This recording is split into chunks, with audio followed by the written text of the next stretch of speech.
ഹരേ കൃഷ്ണ, ജയ ശ്രീ രാധേ രാധേ. മാർഗശീർഷ മാസത്തിലെ അമാവാസ്യയും വെള്ളിയാഴ്ചയും ചേർന്ന് വരുന്ന അതിവിശേഷപ്പെട്ട ദിവസമാണിന്ന്. 2025 അവസാനത്തെ അമാവാസ്യയാണിത്. അപ്പോൾ ഈ ന്യൂ മൂൺ ഡേ നമ്മൾ ചില താന്ത്രിക കർമ്മങ്ങൾ ചെയ്യുകയും ഒപ്പം മഹാലക്ഷ്മിയുടെ മന്ത്രം ചാൻഡ് ചെയ്യുകയും ചെയ്യുകയാണെങ്കിൽ നമുക്ക് വരുന്ന 2026 നമ്മളുടെ ലൈഫിൽ വളരെയധികം പ്രോസ്പെരിറ്റി കൊണ്ടുവരുന്നതാണ്. ഇനിയിപ്പോൾ നമ്മളുടെ ജീവിതത്തിൽ എന്തെങ്കിലുമൊക്കെ നെഗറ്റിവിറ്റീസ് ഉണ്ടെങ്കിൽ അതിനെല്ലാം ഇല്ലാണ്ടാക്കി അതിനെയൊക്കെ പടിക്ക് വെളിയിലാക്കി നമ്മളുടെ ജീവിതത്തിലേക്ക് പ്രോസ്പെരിറ്റിയെ ഇൻവൈറ്റ് ചെയ്യേണ്ടുന്ന ഒരു ദിവസം കൂടിയാണ് ഇന്ന്. അപ്പോൾ ഇന്ന് മുടങ്ങാതെ നിങ്ങൾ ഈ കാര്യം ചെയ്യണം. ഇന്ന് രാത്രി ഏത് സമയത്തും നിങ്ങൾക്ക് ഇത് ചെയ്യാവുന്നതാണ്.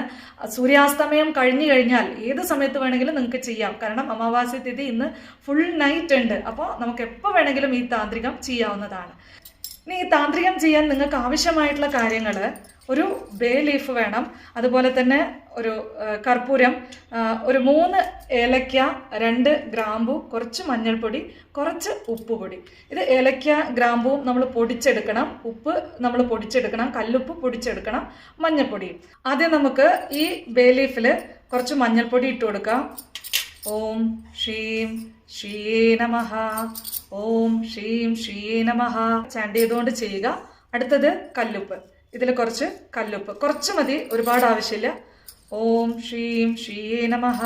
ഇനി നമ്മൾ പൊടിച്ചു വെച്ചിട്ടുള്ള ഗ്രാമ്പൂവും ഏലക്കയും ഇതിലേക്ക് ഇട്ട് കൊടുക്കുക. നമുക്കിതിനെ കത്തിക്കാനായിട്ട് ഒരു ഇതിലേക്ക് ഇട്ട് കൊടുക്കാം. ഞങ്ങളിതാ ഈ ഒരു ധൂപ് പുകയ്ക്കുന്ന സാധനത്തിലേക്ക് ഇട്ട് കൊടുക്കുകയാണ്. അതിനുശേഷം കർപ്പൂരം കത്തിച്ചിട്ട് അതിലേക്ക് ഇട്ട് കൊടുക്കുക.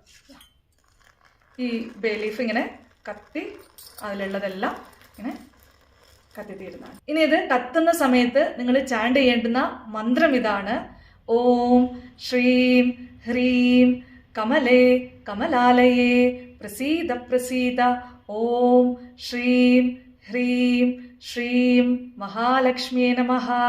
ഈ മന്ത്രം നിങ്ങൾക്ക് 3 തവണ ചാൻഡ് ചെയ്യാവുന്നതാണ്. ഇങ്ങനെ നിങ്ങൾ ഈ താന്ത്രികം ഇന്ന് ചെയ്തുകൊണ്ട് മഹാലക്ഷ്മിയുടെ ഈ മന്ത്രം 3 തവണ ചാൻഡ് ചെയ്തുകൊണ്ട് ഭഗവതിയെ പൂജിച്ച് ഭഗവതിയുടെ അനുഗ്രഹത്തിനായി പ്രാർത്ഥിക്കുകയാണെങ്കിൽ 2026 എന്ന് പറയുന്നത് നിങ്ങളുടെ ലൈഫിൽ വളരെയധികം പ്രോസ്പെരിറ്റി കൊണ്ടുവരുന്നതാണ്. നിങ്ങൾ ആഗ്രഹിക്കുന്ന തലത്തിലുള്ള ജീവിതം നിങ്ങൾക്ക് നയിക്കാൻ സാധിക്കുന്നതാണ്. അപ്പോൾ ഭഗവതിയുടെ അനുഗ്രഹം നിങ്ങൾക്ക് ഉണ്ടാവട്ടെ എന്ന് പ്രാർത്ഥിക്കുന്നു. സർവം ശ്രീ കൃഷ്ണാർപ്പണമസ്തു.